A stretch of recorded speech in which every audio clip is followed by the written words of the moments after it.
Dans ce podcast, nous allons voir comment être dans la gratitude après le mois de Ramadan. Subhanallah, alhamdulillah, la ilaha illallah. Subhanallah. Bienvenue sur le podcast Muslim Family Time. Moi, c'est Mohamed.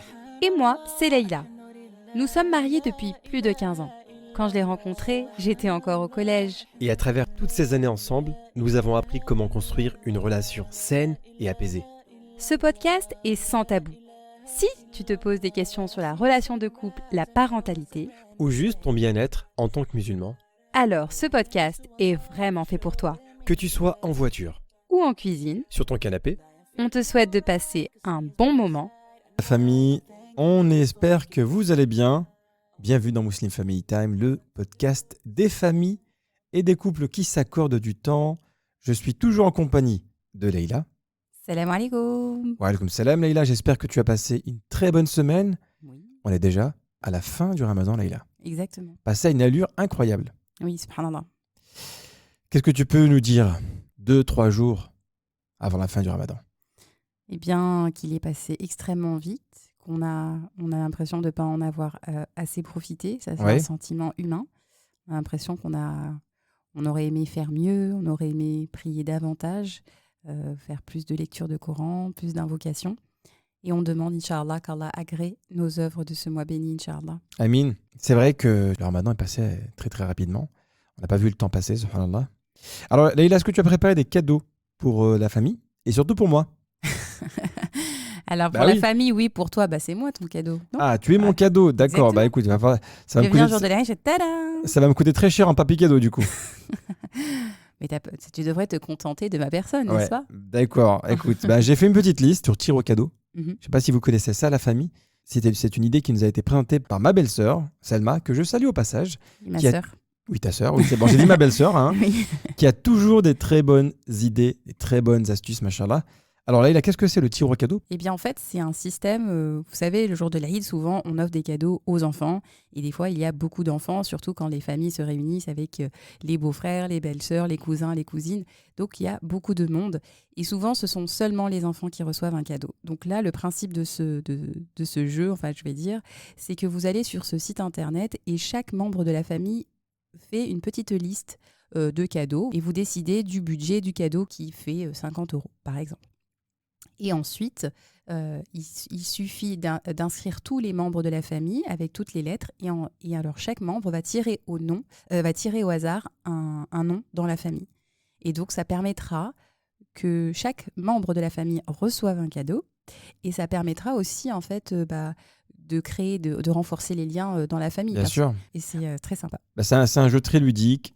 Il y a un sort de suspense parce que personne ne sait qui va lui offrir le cadeau. Exact. Donc chacun se prépare et je trouve que c'est une très bonne idée. On vous mettra ça dans le lien du podcast, Inch'Allah. Alors Leïla, on veut maintenant passer aux commentaires qui nous a été envoyés cette semaine sur Apple Podcast. Oui, alors, le commentaire vient de notre sœur Amina qui nous dit « Exceptionnel, salam alaikum. Un immense merci qui ne couvre pas assez à mon goût l'amour fraternel en Dieu que je vous porte. Que je sois en voiture, en cuisine ou bien dans les transports, j'écoute vos podcasts avec attention et ferveur. Merci d'œuvrer pour notre communauté. Grâce à vous, j'apprends énormément. Qu'Allah vous récompense et vous élève, vous ainsi que l'ensemble de vos familles, au plus haut degré du paradis. Inch'Allah. Amin, Ya Rab. Merci ma chère sœur Amina. Que celui en qui tu nous aimes t'aime. Ça nous va vraiment, vraiment droit au cœur. C'est un très joli commentaire et c'est une très belle invocation, machallah.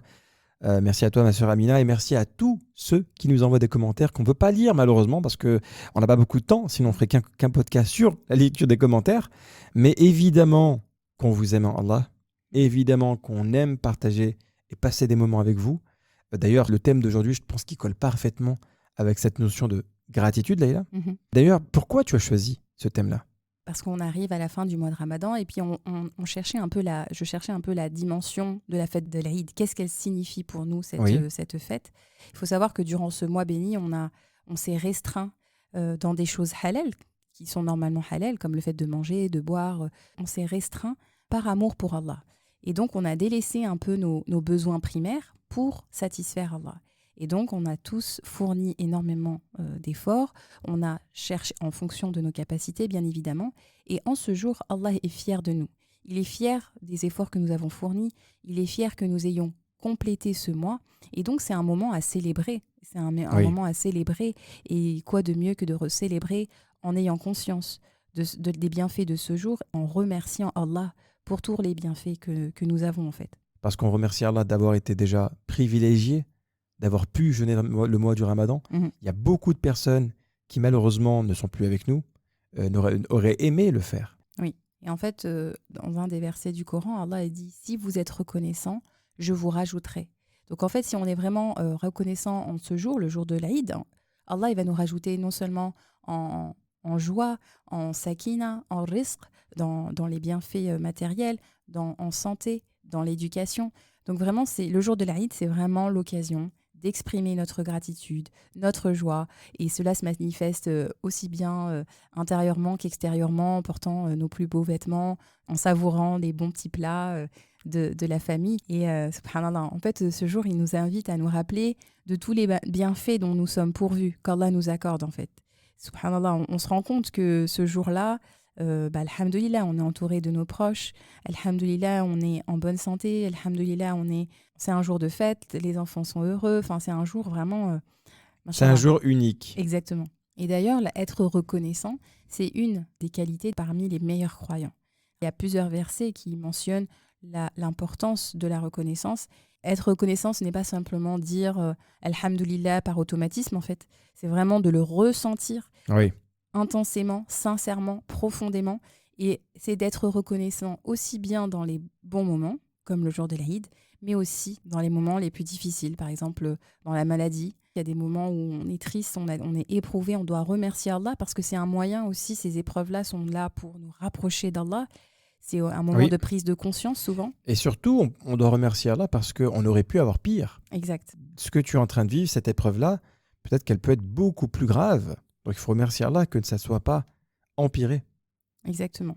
Ibn al-Qayyim qui disait « La gratitude consiste à exposer les effets des bienfaits d'Allah, par la langue à travers l'éloge et la reconnaissance, par le cœur à travers le témoignage et l'amour, et par les membres à travers la soumission et l'obéissance. » Exactement. Donc il y a plusieurs moyens d'exposer ou d'exprimer cette reconnaissance et cette gratitude. Voilà. Elle se fait par la langue, mais pas seulement. C'est vraiment d'un point de vue global. Là, on va passer une petite demi-heure ensemble, Inch'Allah. Inch'Allah. Et on a un plan sur comment exprimer cette gratitude. Voilà, comment exprimer cette gratitude, cette reconnaissance envers Allah, en particulier le jour de l'Aïd. Alors déjà, la première chose, c'est rappelez-vous des bienfaits d'Allah. Rappelez-vous de ces bienfaits. Allah dit dans le Coran, dans tout cela, il y a des signes pour tout homme plein d'endurance et de reconnaissance, dans la sourate Ibrahim, verset 5. Allah dit également, souvenez-vous de moi, donc je me souviendrai de vous, remerciez-moi et ne soyez pas ingrats envers moi, dans la sourate Al-Baqarah, verset 152. Donc vraiment, c'est un jour où on doit méditer. Comme c'est un jour de fête, on a tendance à vraiment être dans la célébration, dans le divertissement, ce qui est normal, ce qui est tout à fait normal. Mais essayez vraiment de ce jour-là, d'avoir un moment où vous remerciez sincèrement Allah. Parce qu'il est très facile d'être ingrat. Être reconnaissant demande un effort conscient. C'est un processus qui doit être conscient et actif. Et donc, ce jour-là, essayez de prendre un moment où vous dites Alhamdulillah, en le ressentant et en évoquant tous ces bienfaits qu'Allah vous a pourvus. Oui, parce que c'est vrai que généralement, quand tu penses à l'Aïd, quand tu penses à la célébration de la fête de l'Aïd, t'es pas forcément dans la reconnaissance. T'es plus dans le kiffage, quoi. Tu kiffes le moment, t'es avec la famille. Et c'est vrai qu'il y a très peu de personnes qui vont prendre le temps en se disant Alhamdulillah, on vient de vivre le mois du Ramadan. On vient de demander à Allah qu'il nous pardonne nos péchés. J'ai pu le réaliser. Mais je suis avec mes proches, avec ma famille. Il y a des personnes qui ne sont pas forcément avec leur famille. J'ai des beaux habits. Alhamdulillah, tout ça, je dois remercier Allah pour toutes ces choses, pour tous ces bienfaits qu'il nous octroie. Exactement. Que ce soit en ce jour, mais aussi tous les bienfaits dont nous sommes pourvus au quotidien. Dans le Coran, Allah dit « Et si vous comptiez les bienfaits de Dieu, vous ne sauriez les dénombrer, tellement ils sont immenses. » Bien sûr. Mais voilà, par exemple, si vous prenez un moment pour faire du dhikr ou en répétant Alhamdulillah, et pour chaque fois que vous dites Alhamdulillah, vous évoquez un bienfait, vous pensez à ce bienfait. Alhamdulillah, par exemple, pour votre cœur qui bat, Alhamdulillah pour votre santé, Alhamdulillah pour la nourriture que vous avez aujourd'hui, Alhamdulillah pour les moyens la capacité de marcher, Alhamdulillah pour la capacité de toucher, de C'est vrai, voir. c'est vrai. Subhanallah, ça serait impossible à tout énumérer. D'accord, Laïla. Donc ça, c'était le premier point, se rappeler des bienfaits d'Allah envers nous. Le deuxième point, les degrés de la gratitude. Voilà, donc pour être reconnaissant, il y a vraiment différents degrés. Là, le premier, c'est qu'on remercie Allah pour tout ce que nous aimons, pour ce que vous aimez. Donc souvent, on remercie Allah pour... on est content quand on a quelque chose qui nous plaît, qu'on a demandé, on a invoqué pour une chose et qu'Allah nous l'accorde. Ah oui, c'est vrai que ça fait plaisir. Ça fait plaisir. Pensez à une chose pour laquelle vous avez demandé à Allah et que vous l'avez. Et du coup, on est content parce on obtient ce que l'on veut. Exactement. Mais c'est encore un autre niveau, un autre degré de remercier Allah pour ce que l'on n'a pas. De remercier Allah pour ce que nous n'avons pas reçu. Oui. Ah ouais, d'accord. Donc c'est un autre niveau. Bien sûr. Tu t'en remets à sa volonté et à sa grande sagesse. Tu te dis, Alhamdulillah, je sais qu'il sait mieux que moi.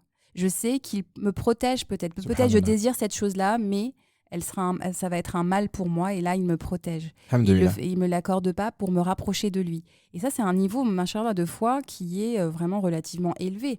D'être au niveau de remercier Allah dans cette épreuve-là, de remercier dans ces moments difficiles. Souvent, c'est la première réaction qui importe. Et donc, c'est un niveau qui est, machallah, à relever en tout cas. Machallah. Le troisième degré ? Et donc, le troisième degré de la gratitude, c'est d'observer Allah dans chacune de vos bénédictions. C'est-à-dire que dans chaque chose que vous possédez, que vous avez, que vous êtes, eh bien, vous remerciez Allah. C'est-à-dire que vous voyez Allah, vous avez conscience qu'il est là et que ses bienfaits proviennent de lui. Et même dans vos réussites, souvent, on se dit, voilà, j'ai réussi, c'est grâce à moi, c'est mon travail. J'ai réussi cet examen, ah bah ouais, j'ai travaillé toute la nuit, c'est etc. vrai.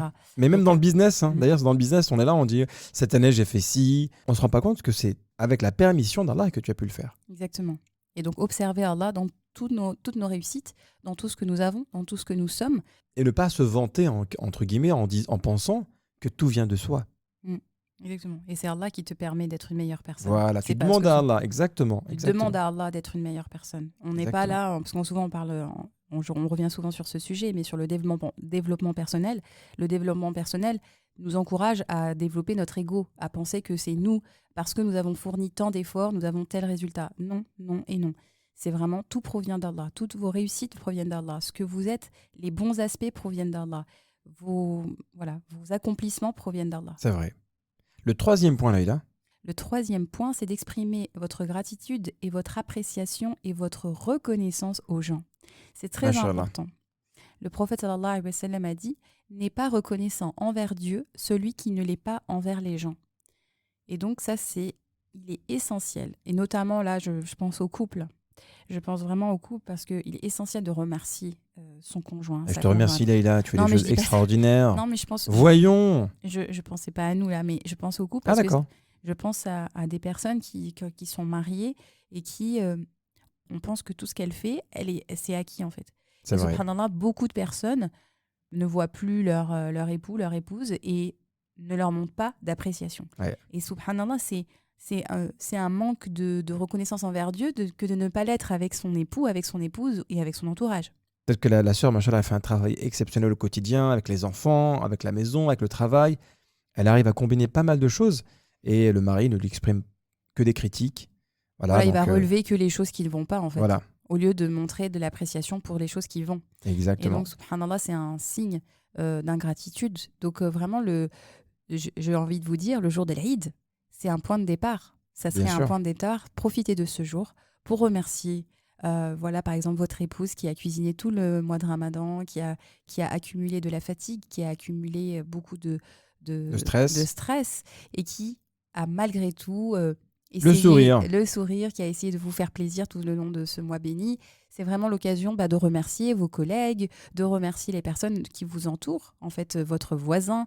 Voilà, c'est un jour de reconnaissance. La reconnaissance, elle peut passer par les mots, mais elle peut aussi passer par des petits gestes, des petits cadeaux, comme on l'a dit. Des cadeaux de l'Aïd, évidemment. Des cadeaux ou des petites cartes. Vous pouvez, n'hésitez pas à envoyer un petit message ou un message WhatsApp ou alors même une petite carte postale. Bien sûr. En remerciant les personnes qui sont autour de vous. On l'avait déjà relevé l'année dernière, Laïla, pour la présentation des vœux pour l'Aïd. Alors vous le savez, nous on n'est pas fan des messages WhatsApp qu'on envoie à tout le monde, Copier-coller. copier-coller avec la petite photo de l'Eid et avec Eid Mubarak, Eid Mubarak, Eid Mubarak. Nous on n'aime pas ça. Nous on aime bien les messages vocaux et quand on adresse un message à son frère ou à sa sœur, on exprime vraiment toute la gratitude, on exprime sa reconnaissance, on exprime ses vœux de manière personnelle. Imagine toi, tu aimes ton frère et ta sœur, tu as une certaine estime pour cette personne-là. Recevoir un message copier-coller, ça va te faire plaisir ? Généralement, ça finit en message copier-coller qui se fait répondre par un message copier-coller. Voilà, il n'y a aucun lien, il n'y a aucune émotion. Non, prenez le temps, faites un petit message vocal. Salam alaikum mon frère, Eid Mubarak, taqabbalallah minna wa minkum. Il y a quelque chose qui se passe quoi, quand tu fais ça. Exactement. Et si on n'a pas l'habitude de remercier les gens, comment on peut imaginer est-ce que ces personnes-là remercient Allah ? Parce que quand on a l'habitude, quand on a fait un podcast sur les habitudes, mais si on prend l'habitude de remercier les personnes autour de nous, c'est-à-dire que ça fait partie de nous. Et donc, on va pouvoir remercier Allah à chaque instant. C'est une habitude que l'on prend. C'est vrai. Et donc, c'est essentiel de l'apprendre. Et notamment, pourquoi pas, dites-vous, ce jour-là, je vais essayer d'être plus reconnaissant avec mon entourage. Alors, j'en profite pour également vous remercier la famille. Oui, c'est dans le thème. On vous remercie, alhamdoulilah, pour ces 1 an qu'on a passé ensemble, un peu plus d'1 an d'ailleurs. Petite surprise pour vous, Inch'Allah. On vient d'ouvrir une chaîne Telegram. Avec cette chaîne Telegram, on va vous envoyer des vocaux plus régulièrement. Vous allez aussi pouvoir nous suivre un petit peu plus au quotidien. Pas mal de personnes qui nous disent vous devriez faire des stories avec vos voix, etc. sur Instagram. Mais là, on va le faire sur Telegram, Inch'Allah. Donc, n'hésitez pas à vous abonner et on aura probablement un message privé pour vous lors de l'Aïd, Inch'Allah. Inch'Allah. Le 4e et dernier point, Leïla. Exprimez votre gratitude à travers l'adoration. Donc ça, c'est un hadith qui a été rapporté par Aïcha radiallahu anha, qui, lorsqu'elle voyait le prophète sallallahu alayhi wa sallam faire la prière de la nuit, à Qiyam al-Lil, elle lui demandait « Oh, ya Rasulallah, n'as-tu pas été absous de tous tes péchés ?» Et à cela, lui, il lui répondait « Ne dois-je pas être un serviteur reconnaissant ?» Donc, subhanallah, le prophète sallallahu alayhi wa sallam, il exprimait sa gratitude par l'adoration. Il priait pour remercier Allah.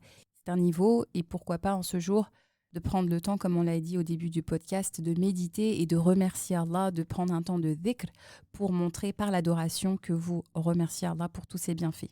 Et donc, c'était le dernier point. Et il faut savoir qu'en fait, finalement, ce jour-là, le jour de l'Aïd, c'est un point de départ pour introduire, finalement, la gratitude au quotidien, ce sentiment de reconnaissance au quotidien. C'est très en vogue aujourd'hui avec le thème de la gratitude. On a aujourd'hui des agendas où chaque personne peut écrire les 3 points. Les 3 points. C'est pas des musulmans. Hein. Non, c'est pas des musulmans, mais c'est pour vous dire à quel point c'est un bienfait pour justement éradiquer certaines maladies du cœur, comme la jalousie, comme l'envie, comme la comparaison, ces choses-là. Ça entache le cœur et le meilleur remède à ces maladies du cœur, finalement, c'est la gratitude, c'est d'alhamdoulilah de ce que nous avons là aujourd'hui. D'ailleurs, je vous invite aussi à un petit exercice pour l'introduire au quotidien, ne serait-ce qu'avec vos enfants. À la fin de la journée, au moment où ils vont dormir, demandez-leur de citer 3 choses pour lesquelles ils sont reconnaissants dans leur journée. Qu'est-ce qui s'est passé aujourd'hui ? Qu'est-ce qu'ils ont eu ? Qu'est-ce qu'ils ont fait ? Comment ils se sont sentis ? Pour encourager justement à la prise de conscience des bienfaits d'Allah et de les aider justement à réaliser tous les bienfaits qu'ils ont. Les enfants, ils veulent toujours plus. C'est un peu la nature des enfants d'être un petit peu ingrats et de demander davantage. Et bien, pour permettre à ce que ce sentiment se développe, le sentiment de reconnaissance et de satisfaction, eh bien, chaque soir, prenez un moment avec eux et demandez-leur 3 choses pour lesquelles ils sont reconnaissants. Subhanallah. Mais tu sais qu'il y avait une étude qui démontrait que la principale source de tristesse, c'est le manque de gratitude. Quelqu'un qui est triste, quelqu'un qui n'est pas heureux dans sa vie, bon, évidemment, il y a plusieurs raisons, hein, mais si vous analysez les choses en détail, vous allez peut-être voir que cette personne-là n'exprime pas sa gratitude. Ne réalise pas pourquoi elle est chanceuse d'avoir telle et telle chose. Pourquoi elle ne remercie pas Allah d'avoir eu le privilège d'avoir énormément de choses. On a toujours cette histoire où on se dit, on est parti dans un village en Afrique, ils n'avaient rien, mais ils étaient hyper heureux. Pourquoi ? Parce qu'ils sont heureux de ce qu'ils ont. Ils sont dans la gratitude au quotidien.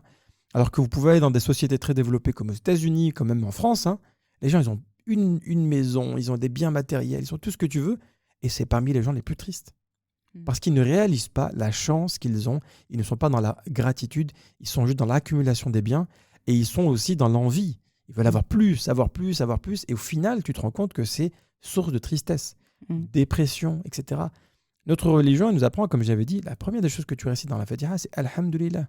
Tu remercies Allah pour ce qu'il t'a décrété, pour ce qu'il t'a donné. Et pour chaque petit bienfait, tu le remercies. Exactement, subhanallah. C'est le sentiment de qana'a, de satisfaction. De satisfaction. C'est un sentiment qui doit se développer et il faut sur lequel on doit tous travailler. Ça, c'est un sentiment humain. C'est vrai, effectivement. Alors, c'est tout pour ce podcast, la famille. Merci beaucoup de nous avoir écoutés. La semaine prochaine, Aïla, nous aurons le plaisir d'accueillir un invité spécial pour parler d'un sujet sur l'organisation familiale. Comment avoir une organisation efficace. Le sujet de l'organisation, Aïla, je sais que c'est ton thème favori. On vous souhaite évidemment en avance de passer une très belle et très heureuse fête de l'Aïd. Aïd Moubarak à tous. Qu'Allah accepte votre jeûne, qu'il accepte vos prières. Amin. Et quant à moi, Leïla, je te dis à très vite. Je vais maintenant t'acheter ton petit cadeau pour l'Aïd. D'accord. Tu n'es pas au courant. Alors lui, c'est dernière minute. Alors. Voilà, dernière minute comme d'habitude. C'était les soldes.